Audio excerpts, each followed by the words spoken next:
우찌무라 간조 전집 4권 2부 그리스도 1번 녹음입니다.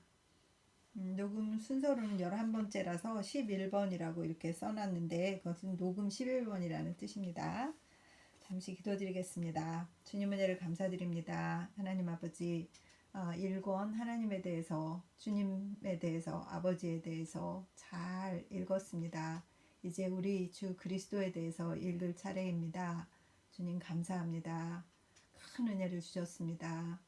하나님, 이 리딩을 듣는 단 한 분의 형제나 자매에게도 주님께서 우찌무라 선생에게 주신 그 감동을 함께 느낄 수 있는 그들의 특권을 허락하여 주시어서 그들의 신앙에 큰 파장을 일으킬 수 있는, 긍정적인 파장을 일으킬 수 있는 리딩이 될 수 있도록 축복하여 주시옵시고 은혜 내려 주시옵시고 성령으로 인도하여 주시옵소서. 감사드리오며 우리 주 그리스도 예수님 이름 받들어 기도드렸사옵나이다. 아멘. 그리스도는 누구인가? 예수 그리스도. 예수 그리스도. 기독교의 모든 것은 그의 안에 있다. 예수 그리스도는 고유 명사가 아니다. 예수는 인명, 사람 이름, 인명이고 그리스도는 직명이다. 나사렛 예수는 그리스도, 즉 기름 부음을 받은 자라는 뜻이다. 유대인들은 그리스도는 훗날에 이 세상에 오실 것이다. 그러나 예수는 자신이 그리스도라고 자칭했기 때문에 그들은 그를 잡아 드디어는 십자가에 매달았다. 유대인을 향하여 예수의 제자들은 말하기를 예수는 참 그리스도라고 했다. 그래서 그들은 자기 민족에게 박해를 받았다. 어떤 이는 목을 잘리우고 어떤 이는 돌에 맞아 죽기도 했다. 지금은 예수를 그리스도라 주장한다 해서 우리를 나무랄 사람은 아무도 없다. 마치 크롬웰을 말하고 나폴레옹을 말하듯이 우리는 단순히 과거의 인물을 말하고 있는 듯이 생각된다. 그러나 초대 교회의 신자에게 있어서는 결코 그렇지 않았다. 그들은 생명을 걸고 예수 그리스도를 주장했던 것이다. 이것이 그들의 신앙의 표어였다. 그들은 그것 때문에 이 세상에서 단절되었다. 예수를 그리스도라고 주장했기 때문에 그들은 예수처럼 사람들에게 미움받고 쫓기고 공격받고 죽임을 당했다. 예수 그리스도, 예수는 그리스도다. 요셉의 아들인 나사렛 예수는 하나님의 기름 부음을 받은 자로 유대인의 왕이다. 하나님의 아들이며 만물은 그로 말미암아 창조되었다. 인류의 머리이고 최후의 심판자다. 오늘날 자칭 기독교 신자라고 일컫는 사람들이 예수 그리스도를 입으로 주장하고는 있지만 과연 예수를 그리스도라고 믿는 것일까? 예수 그리스도, 기독교의 모든 것은 그 안에 존재한다. 그리고 예수가 그리스도인 것을 알고는 인생도 우주도 바뀌지 않을 수 없다. 인류에게 임한 모든 진리 중에서 예수 그리스도, 즉 예수는 그리스도라는 한마디 속에 포함된 진리처럼 원대하고도 혁명적인 것은 없다. 1913년 10월 성서지 연구. 위인 예수. 위인은 평민의 마음을 체득한 자다. 위인이라고 해서 뛰어나게 위대한 사람은 아니다. 평민의 대표자로 평민들에 의해서 위대하게 된 자다. 글래드스턴을 그레이트 커머너, 그레이트 커머너, 즉 대평민이라고 불렀던 것이 그 좋은 예다. 크롬웰, 워싱턴, 프랭클린, 문호 톨스토이, 철학자 칸트 모두가 평민 출신이었고 평민의 변호자였기 때문에 지금도 위인으로 숭앙받는 것이다. 평민, 평신도, 평의 글자가 붙은 사람은 위대하다. 사람은 평민의 계급을 벗어나서 특수 계급의 사람이 되면 스스로 위대성을 포기하고 큰 소인이 된다. 가장 위대한 위인은 주 예수 그리스도였다. 그는 자신을 사람의 아들이라고 부르셨다. 임금의 아들이 아니라 예언자의 아들이 아니라 귀족 권문의 아들이 아니라 평민 중의 평민 사람의 아들이었다. 아담의 아들이라는 것과 같다. 그래서 만민의 친구요 인류의 왕이다. 예수를 주로 받드니 우리는 누구든지 평민이 되지 않으려 해도 불가능하다. 이러한 예수를 교회의 으뜸으로 모시면 세상으로 하여금 그를 오해하게 할 우려가 많다. 또 그를 머리로 모시는 이상 교회는 그의 표준까지 도달해야 한다. 대성당이나 대교회당에 모셔져서 예수는 평민답지 않게 된다. 대학자에게 학위를 수여하여 그의 품위를 떨어뜨리는 것과 같이 예수를 대감독 위에 놓으면 그의 이름을 손상시킨다. 예수는 대평민으로 평민은 예수와 같은 자이다. 교회가 그를 받들어 올리지만 않는다면 온 세계의 평민들은 한결같이 그를 그들의 으뜸으로 모실 것이다. 1929년 11월 성서지 연구. 참 예수. 예수는 위대한 사람이라고들 한다. 그는 참으로 위대한 사람이다. 위대하기 때문에 작다. 그는 지금까지도 세상에 인정되고 있지 않을 정도로 작다. 사람들은 예수의 이름이 지금은 전 세계에 울려 퍼져서 그의 이름을 모르는 사람이라고는 단 한 사람도 없으며 그의 위대함은 그의 세계적 명성으로 알 수가 있다고 말한다. 그러나 사실은 그렇지 않다. 예수는 지금도 여전히 사람들에게 알려져 있지 않은 것이다. 세상이 칭찬하는 예수는 예수가 아니다. 그것은 세상의 상상에 예수의 이름을 붙인 것이며 예수 자신과는 전혀 다른 자다. 세상에 울려 퍼진 예수는 소위 교회의 머리이다. 위대한 종교가다. 신도의 대군을 이끌고 세계 정복의 도상에 있는 자다. 소위 위대한 인물, 하나님이 카이젤로 나타난 자, 귀인 신사들도 존경하는 자다.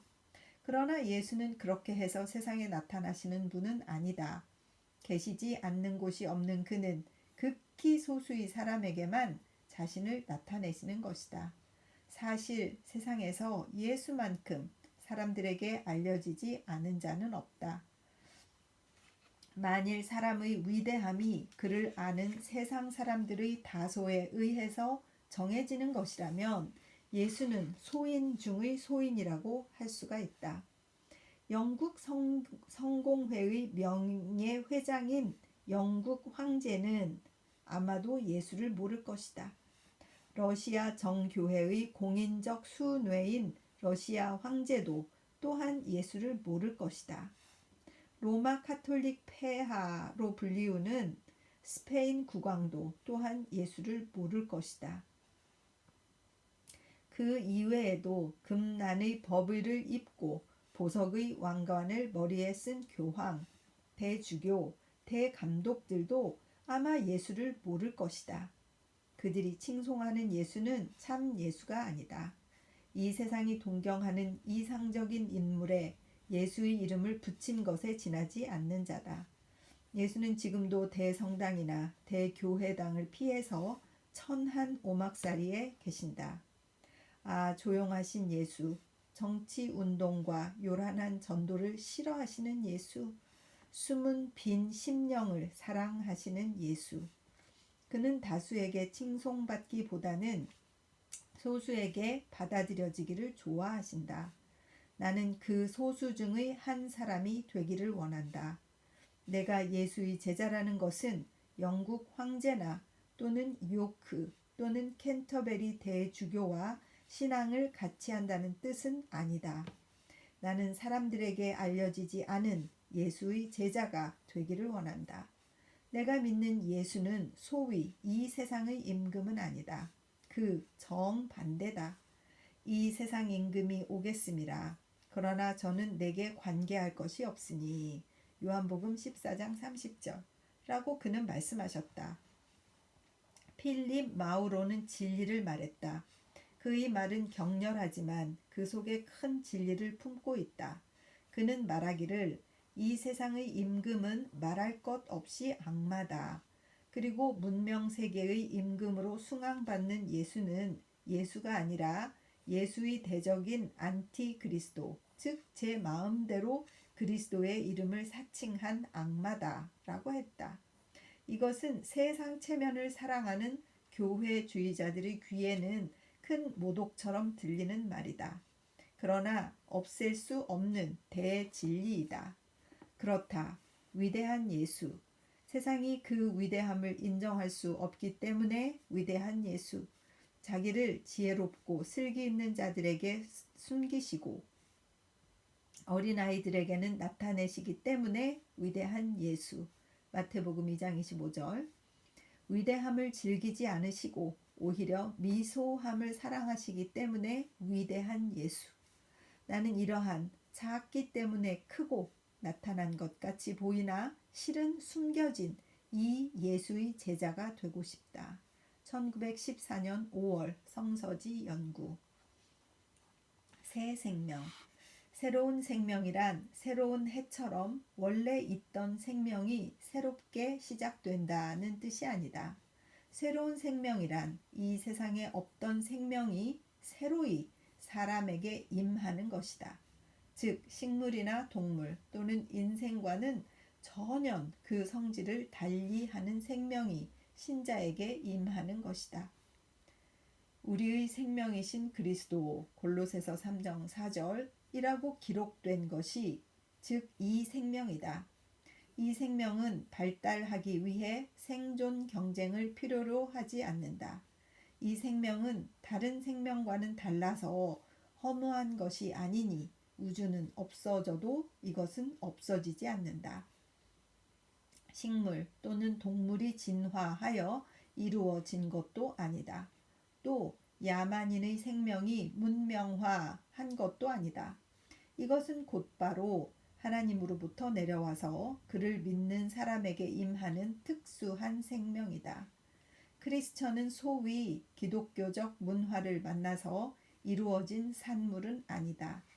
그는 하나님이 새로이 만드신 자, 그리스도 예수 안에서 지으심을 받은 자이다. 에베소서 2장 10절. 만일 우주에 특별 조화가 있다면 우리는 그 실예를 진정한 크리스천에게서 본다.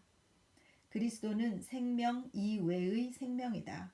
심리학자나 사회학자가 탐지할 수 없는 이종 특별한 생명이다. 1921년 8월 성서지 연구. 예수 그리스도를 생각한다. 예수 그리스도는 나의 구세주다. 그는 나의 도덕 선생은 아니다. 그가 내게 특별히 귀중한 것은 그가 내 죄의 구속주이기 때문이다. 이 일은 내가 오늘날까지 몇 번이고 되풀이하여 말했던 바다. 그러나 아무리 되풀이해도 의미가 다하지 않는다. 특히 오늘날처럼 나사렛 예수는 세계 최대의 인물이라든가 가장 완전한 도덕을 가르친 선생이라든가 하는 말이 불신자뿐만 아니라 소위 기독교 신자 속에서도 떳떳이 말해지는 이때에 우리는 예수가 구세주인 것을 강력히 주장할 필요가 있다. 예수로 말미암아서 우리의 죄는 속죄되었다. 우리는 우리의 행위로 구원받는 것이 아니다. 예수는 십자가 위에서 우리의 죄를 멸하시고 우리는 그의 희생에 의해서 구원된 것이다. 복음이란 이것이다. 예수가 인류의 죄를 지는 하나님의 어린 양이 아니라면 복음은 없는 것이 된다. 인자가 온 것은 섬김을 받으러 온 것이 아니라 섬기러 온 것이고 또 많은 사람을 위한 대속물로 자기 목숨을 내주러 왔다. 마가복음 10장 45절. 나는 예수가 나에게 이 일을 행하셨다고 믿는다. 나에게서 이 확신이 없어진다면 나는 크리스천이 아니다. 나는 1906년의 오늘에도 내가 기독교를 믿은 지 30년 후인 오늘에도 나는 그것을 믿는다. 그렇다. 점점 더 깊이 그것을 믿는다. 예수는 평민이다. 나는 평민의 모범으로서 그를 숭배한다. 그렇다고 해서 나는 예수가 지금의 소위 평민이라고 말하는 것은 아니다. 평민이란 그가 가지고 있는 지위의 유무, 부의 다소에 의해서 정해질 것이 아니다. 귀족 중에도 평민이 있고 평민 속에도 귀족이 있다. 자기를 귀중하다고 생각지 않는 사람, 그것이 평민이다. 자기가 귀중한 사람처럼 생각되는 사람, 그것이 귀족이다. 그러므로 예수는 평민이라고 말하기보다는 오히려 평민이란 예수와 같은 사람이라고 말해야 한다. 예수를 주로 숭배하는 모든 사람, 그에게 속죄 받으려는 모든 사람, 이들은 평민이다. 즉 하나님의 아들로서의 존귀를 인정하는 것 이외의 모든 존귀를 거부하는 사람, 이것이 진정한 평민이다. 예수는 노동자다. 나는 그로 말미암아 노동의 귀중함을 알았다. 노동은 노임을 얻기 때문에 귀중한 것이 아니다. 마음을 기르기 때문에 귀중하다. 번민과 회의는 심사숙고한다고 해서 풀리는 것이 아니다. 노동으로 풀린다. 인생에서의 노동의 역할은 늪에서의 배수구의 역할과 같다. 그것으로 악수는 제거되고 비료될 것이 남아 땅은 풍요하게 된다. 번민은 생각하는 일이 많고 일하는 것이 적은 데서 생긴다. 번민을 없애기 위해서 몸을 분화구에 던질 필요는 없다. 평범한 노동에 종사하면 족하다. 그러면 실처럼 흐트러진 마음은 정리되어 찬미의 소리가 입에 담겨지게 된다. 여기에서 한 가지 주의해야 할 일이 있다. 즉 우리는 누구든지 노동의 구가자가 되지 말아야 한다는 것이다. 우리는 될 수 있는 대로 노동자여야 한다. 억지로 노동의 고취자가 되지 말아야 한다. 한 군대의 나팔수는 한 사람으로 족하다. 우리는 모두 전투원이 되어야 한다. 나팔을 부는 자가 많으면 군대는 혼란을 일으키지 않을 수 없다. 우리는 부득이한 일이 아니면 전도자, 신문기자, 잡지기자가 되지 말아야 한다. 손으로 하는 일은 입이나 붓으로 하는 일보다 훨씬 귀중한 노동이다. 우리 주 예수 그리스도는 입보다도 손으로 더 많이 일하셨다. 예수는 나의 모든 선한 것이다. 그리고 이제 다시 지난 해를 보내고 새해를 맞이하려는 이때에 나는 더욱더 그를 나의 구세주, 평민의 모범, 노동의 성화자로 생각지 않을 수 없다. 1906년 크리스마스 감상으로 쓰다. 그래서 1906년 12월 성서지 연구에 올린 글입니다. 유대인으로서의 예수. 그래서 마태복음 1장. 예수는 유대인이다. 우리는 그것을 잊으면 안 된다. 세상에 민족의 수는 많지만 유대인처럼 놀라운 민족은 없다. 지금 그 숫자는 1,300여만이어서 세계 각국 미치지 않은 곳이 없이 널려져 있다. 그들은 한정된 국토를 가지지 않는다. 그러나 어느 나라도 유력한 지위를 차지하고 있다. 그러나 어느 나라에서도 유력한 지위를 차지하고 있다. 수많은 민족 중에서 유대인만이 온 세계를 나라로 가지고 있다. 참으로 진정한 의미에 있어서의 세계적인 민족이란 유대인을 제외하고는 없는 것이다. 유대인은 가장 오랜 민족이다. 아브라함에게서 시작되어 적어도 4,000년의 역사를 가지고 있다. 유대인이 역사의 무대에 나타났을 때는 아직 로마가 없었다. 그리스도 없었다. 아시리아는 아직 일어나지도 않았고 이집트와 갈대아가 그 오랜 문명을 가지고 있던 때였다. 모든 국민에게는 흥망이 있었지만 유대인에게만은 그것이 없었다. 그들만이 시대의 변천을 따라 변하지 않았고 면면히 오늘날까지 이른 것이다. 그리고 그들은 오늘날에도 스웨테의 징조를 조금도 보이지 않는다. 문명의 여러 방면에서 점점 더 성장 발달하고 있다. 이 가장 넓고 가장 오래된 민족은 또한 그 인구에 비례해서 가장 많은 위인을 낳았다. 단순한 종교적 인물로가 아니라 세계적 인물로 보아 누가 모세나 이사야나 예레미야나 바울 위에 설 수 있을 것인가? 그러나 유대인의 활동은 종교계에 국한되지 않는다. 인생의 어느 방면에서도 그들은 제1위를 차지하고 있다. 단순히 근세 역사를 보아도 나는 그들 가운데서 많은 세계적 위인을 발견한다. 철학자로서는 스피노자가 있었다. 음악가로서는 멘델스존이 있다. 사회 계량가로서는 라살, 칼 마르크스가 있었다. 정치가로서는 디즈레일리가 있다. 신문 기자로서는 드 브로비츠가 있다. 재산가로서는 로트실트 일가가 있다.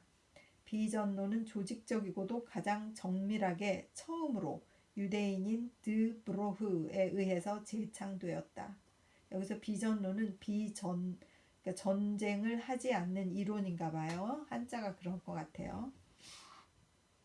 또 모든 종파적 혐오를 떠나서 윤리적으로 만국의 백성을 결합하려는 원대한 목적으로 일어나게 된 소위 윤리운동도 역시 유대인인 아드렐 박사의 주장으로 시작된 것이다. 유대인은 그 조상으로부터 혁명적 민족이다.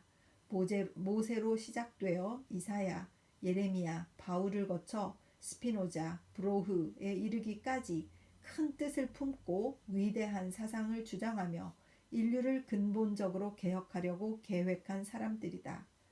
그들은 무로 떠들지 않는다. 말과 전차는 그들에게는 옛적부터 금물이었다. 그러나 음악으로, 철학으로, 재산으로 했고 그리고 최근에 이르러서는 비전론과 사회주의와 윤리운동을 통해서 그들은 잘못으로 빠지려는 사회를 그 근본으로부터 구하려 하고 있다. 무리가 그 칼을 쳐서 보습을 만들고 그 창을 쳐서 낫을 만들 것이며 이 나라와 저 나라가 다시는 칼을 들고 서로 치지 아니하며 다시는 전쟁을 연습지 아니하리라 하던 예언자 이사야의 이상은 지금의 유대인에 의해 진지하게 믿어지고 그들에 의해서 그 실현은 노력되고 있다. 그리고 그리스도라고 불리운 나사렛 예수도 또한 이 위대한 유대 민족의 한 사람이었다. 그도 또한 이상의 사람이었다. 그의 혈맥에도 또한 혁명의 피가 흐르고 있었다. 그도 또한 평화의 복음의 선전자였다. 유대인이었기 때문에 그도 또한 사회 형제주의자, 즉 코스모폴리탄이었다. 예수는 참으로 세계 최대 기구의 민족인 예수는 참으로 세계 최대 최구의 민족인 유대인이었다. 철학자 스피노자와 질을 같이 하고 가난했고 박해당하면서 그 소신을 관철한 자였다. 물론 다른 민족도 다소의 위인을 낳았다. 그러나 만일 세상에 인류의 구세주가 태어나는데 어느 민족이 제일 적합한가를 묻는다면 공평한 역사가는 주저없이 대답할 것이다. 유대민족이다. 라고. 영국 민족은 넓다 해도 아직 인류적이라고 말할 수는 없다. 러시아에서 인류의 구세주가 태어났다고 해도 다른 국민은 절대로 믿지 않는다. 유대인을 제외한 그 밖의 모든 민족은 국가적이다. 즉, 지켜야 할 국토를 가지고 받들어야 할 정부를 가지고 있다. 영국에서는 영국의 구세주가 나올 것이다. 미국에서는 미국의 구세주가 나올 것이다. 그러나 유대 민족만이 인간의 구세주를 낳기에 적합하다고 생각된다. 이 한 뼘의 국토를 가지지 못한 백성, 한 대의 대포도 한 척의 군함도 가지지 않은 이 백성이 참으로 세계 평화의 창도자, 사랑이신 하나님의 실현자, 즉 인류의 구세주를 낳는 특권을 입었다고 생각한다. 1910년 2월 성서지 연구. 그래서 이스라엘이 그 광복되기 전인가 봐요. 이스라엘이 1945년에 나라를 세웠으니까 1910년에 쓰신 글이니까 이스라엘 나라가 생기기 전이라서 그때는 이런 식으로 세상을 보셨구나 하는 것이 또 새삼 눈에 들어오는 그런 리딩이었습니다. 그리고 참 의미가 깊다는 그런 생각을 하고 흩어져 있다가 1945년에 2차 대전이 끝나면서 그들이 다시 모여서 다시 나라를 회복한 것에 대해서도 참 대단하다는 생각을 갖게 되는 그러한 리딩입니다. 계속 읽겠습니다. 중간에 숨표나 이 쉼표가 좀 빠진 게 있어서 읽을 때 틀린 것을 용서하시기 바랍니다. 계속 읽겠습니다. 넓이와 깊이, 동정과 확신. 사람은 넓어야 한다. 동시에 또 깊어야 한다. 넓고 또 깊어져서 그는 완전한 사람이 된다. 그리고 넓다는 것은 동정에 있어서 넓다는 것이다. 그리고 깊다는 것은 확신에 있어서 깊다는 것이다. 동정에는 넓고 확신에는 깊어서 그는 완전에 가까운 크리스천이 된다. 동정에 넓기 때문에 그는 선을 어떤 사람에게서든지 또 어느 주의에서도 어느 종교에서도 인정한다. 비록 간교한 악인이라 해도 그에게 있는 선은 선으로서 기꺼이 이것을 인정한다. 그리고 주의에서도 그러하다. 종교에서도 그러하다. 어떠한 주의, 어떠한 종교에서도 선은 선으로서 정직하고도 공평하게 이것을 인정한다. 그는 특별히 자기의 주의를 사랑하는 것이 아니다. 선을 사랑한다. 자기 종교에 충실한 것이 아니다. 선에 충실한 것이다. 그러므로 그는 선이 존재하는 범위에서는 인류만큼 넓다. 우주만큼 넓다. 그러나 우리는 우리의 넓이로 인해서 우리의 깊이를 잃으면 안 된다. 우리는 깊이, 굳게 우리의 확신을 유지하지 않으면 안 된다. 우리는 우리의 확신을 사람들 때문에 양보하면 안 된다. 우리는 우리의 확신의 굳은 성체에 의거해서 넓게 인류를 사랑하지 않으면 안 된다. 확신이 없는 사람은 밑바닥이 없는 물과 같다. 이는 넓을 뿐이고 굳은 곳이 없는 사람이다. 그러므로 바람과 함께 표류하고 세상과 같이 흐르지 않을 수 없다. 자기에게 의지할 것이 아무것도 없는 사람은 세상의 조류에 희롱당하는 뜬 구름과 같다. 그리고 우리 구세주이신 예수는 그와 같은 사람이었다. 그는 넓은 동시에 깊었다. 그는 바리새인이라 해도 그의 주의 때문에 버리지 아니하셨다. 그는 유대인의 관리요 바리새인인 니고데모를 사랑하셨다.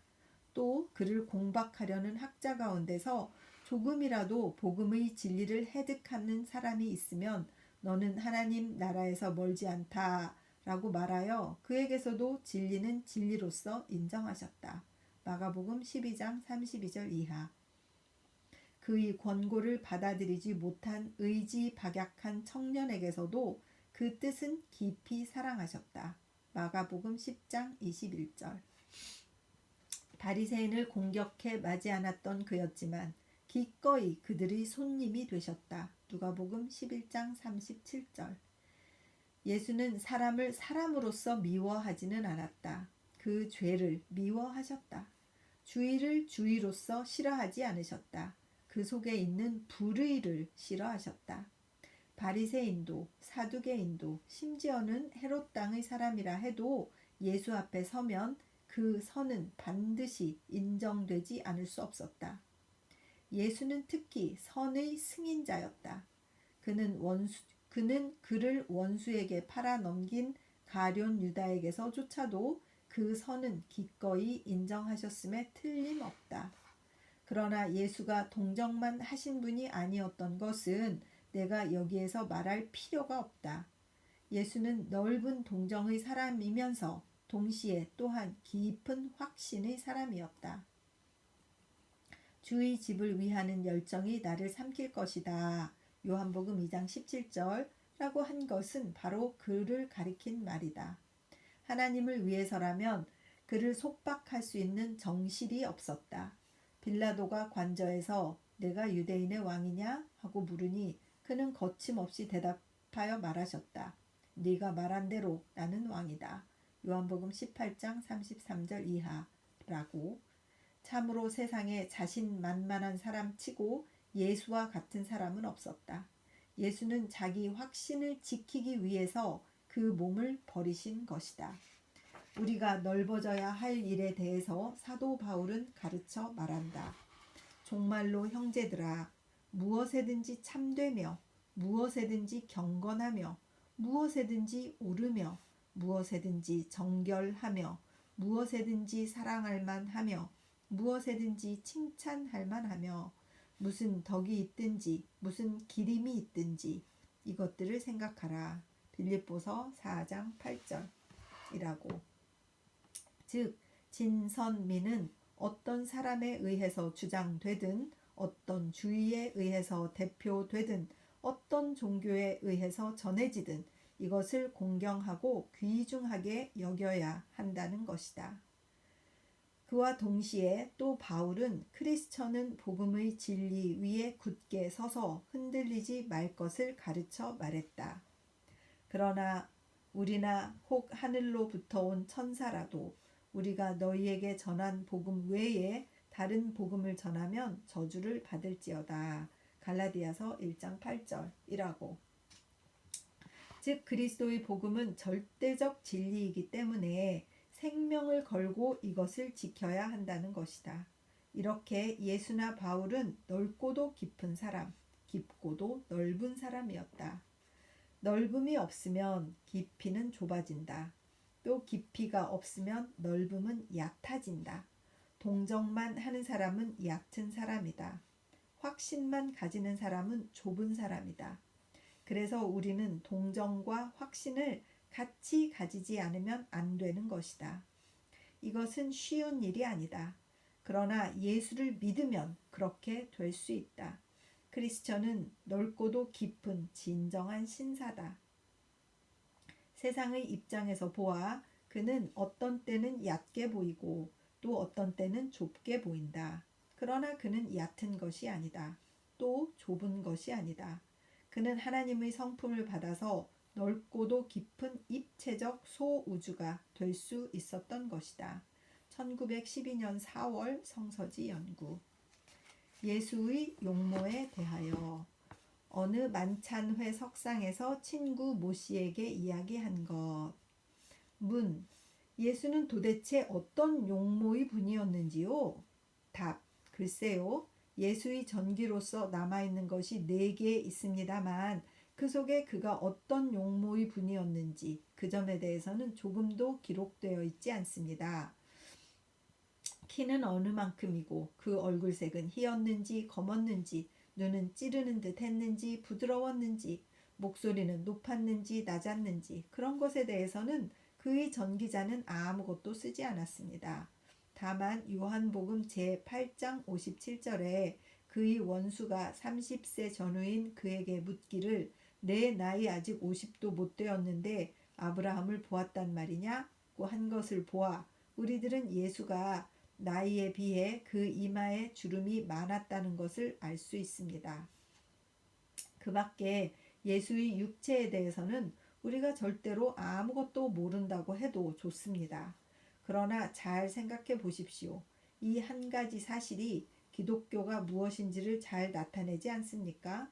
즉 기독교는 전적으로 영의 종교로서 육에 대해서는 조금도 관심을 두지 않았다는 것을 나타내지 않습니까? 만일 이것이 다른 종교였다면 어떻게 되었을까요? 그 시조가 된 사람의 용모나 체격은 그 제자들이 제일 주목하는 바 되어 그의 전기는 상세하게 이것을 쓸 것이 틀림없습니다.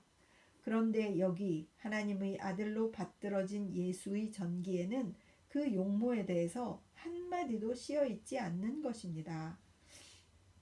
이것은 실로 분명한 것이 아닙니까? 그리고 일은 여기에서 그치지 않습니다. 예수의 제자 중의 한 사람인 바울, 예수의 제자 중인 한 사람인 바울과 같은 사람은 특히 그의 육체에 대해서 모르기를 원했습니다. 바울은 말했습니다. 그러므로 우리가 이제부터는 아무 사람도 육체대로 알지 아니하노라. 비록 우리가 그리스도도 육체대로 알았으나 이제부터는 이같이 알지 아니하노라. 고린도후서 5장 16절. 그래서 바울은 예수의 용모에 대해서는 한마디도 쓰지 않았습니다. 수많은 성서 기자들은 예수의 교훈과 그의 행위에 대해서는 빠짐없이 기록했습니다. 그래서 후세의 우리들이 예수에 대해서 아는 것은 오직 그의 영에 대해서만입니다. 역사적 예수란 바로 영적인 예수입니다. 우리는 육적인 예수에 대해서 알려고 원해도 그것을 알 수 있는 재료가 하나도 없습니다. 그리고 이 일은 단순히 과거의 사실로서만 보아 넘길 수는 없습니다. 이것은 우리들에게 큰 교훈을 주는 것입니다. 예수의 인격이 전혀 영적이었기 때문에 그 제자들이 이에 홀려서 조금도 그 육에 대해 생각이 미치지 못했던 것처럼 우리들 후세의 크리스천도 영으로는 뛰어나고 육에서는 실제적으로 없어져야 합니다. 육은 아무래도 좋은 것입니다. 작든지 크든지 아름답든지 추하든지 아무래도 좋은 것입니다. 육은 아무 소용이 없다. 요한복음 6장 63절입니다. 육에 대해서 말하고 육에 대해서 쓰고 육의 일에 깊은 관심을 가지는 것은 우리 신앙이 극히 약하고 낮은 증거입니다. 그런데 이 일에 대한 지금의 기독교 신자, 즉 교회 신자의 하는 일은 어떻습니까? 그들이 무엇보다도 즐기는 것은 인물 비평입니다. 그리고 인물 비평이란 남의 욕인 것이고 남의 욕은 육체의 욕입니다. 사람의 외모에서 그 주거의 상태, 수입의 다소, 어린애의 유무, 그 외에도 차마 들을 수 없는 욕에 대한 관찰담입니다. 그리고 조금이라도 자기 마음에 드는 사람이 있으면 당장 그의 사진을 얻어서 인쇄에 붙여 지상에 올리고 그 능변을 칭찬하고 그 몸짓을 칭찬하고 열심히 그로써 자기의 이상적 인물을 그리려고 하는 것입니다. 우리가 육체로 사람을 알지 말자는 사도 바울의 결심은 요즘 기독교 신자 사이에서는 조금도 행해지지 않습니다. 아니, 그들 사이에는 그 정반대의 일이 행해지고 있습니다. 그들은 육체에 의하지 않고서는 사람을 알지 않으려고 결심하고 있는 것 같습니다. 성서에는 예수의 용모뿐만 아니라 그의 직제자들의 용모에 대해서도 조금도 기록되어 있지 않습니다. 영이신 하나님을 숭앙하는 나머지 사람의 용모에 대해서는 조금도 주의를 기울이지 않았던 것은 이스라엘 사람의 미덕이라고 말하지 않을 수 없습니다. 여기에 비추어 볼 때 지금의 기독교 신자, 특히 미국식 기독교 신자가 서로 다른 사람의 용모에 대해서 알려고 하는 것을 보면 그들이 얼마나 그리스도의 이상으로부터 떠난 사람들인지 알 수가 있습니다. 우리는 성서 기자들이 하나님의 아들이며 사람의 머리이신 예수의 육체에 대해서 한마디도 기록을 남기지 않았던 것을 배워 기독교를 영적으로만 해석하고 또 상호 교제에 있어서도 육을 돌아보지 않고 영에 주목하도록 노력해야 되겠습니다. 1908년 1월 성서지 연구. 참 의미 있는 말씀이네요. 예수님에 대해서 이제 이렇게 시작했습니다. 잠깐 기도드리겠습니다. 주님의 은혜를 감사드립니다. 또 예수 그리스도에 대해서 우찌무라 간조 선생님이 많은 분량을 할애해서 쓰신 부분을 읽기 시작했습니다. 하나님, 읽는 가운데 예수님에 대해서 더 깊은 이해와 더 깊은 사랑과 더 깊은 신뢰가 더 깊어지고 더 넓어질 수 있도록 하여 주시고 주님을 배워서 주님의 진정한 백성이 될 수 있도록 인도하여 주시옵소서. 우찌무라 선생의 제자가 되어서 우찌무라 선생이 이해했던 것을 배워서 또 더 많이 생각할 수 있는 자 되게 하여 주시옵소서. 리딩에 함께하여 주심을 진심으로 감사드립니다. 듣는 한 분이라도 단 한 사람이라도 이 귀한 말씀을 듣고 은혜 받을 수 있도록 주님 인도하여 주시옵소서.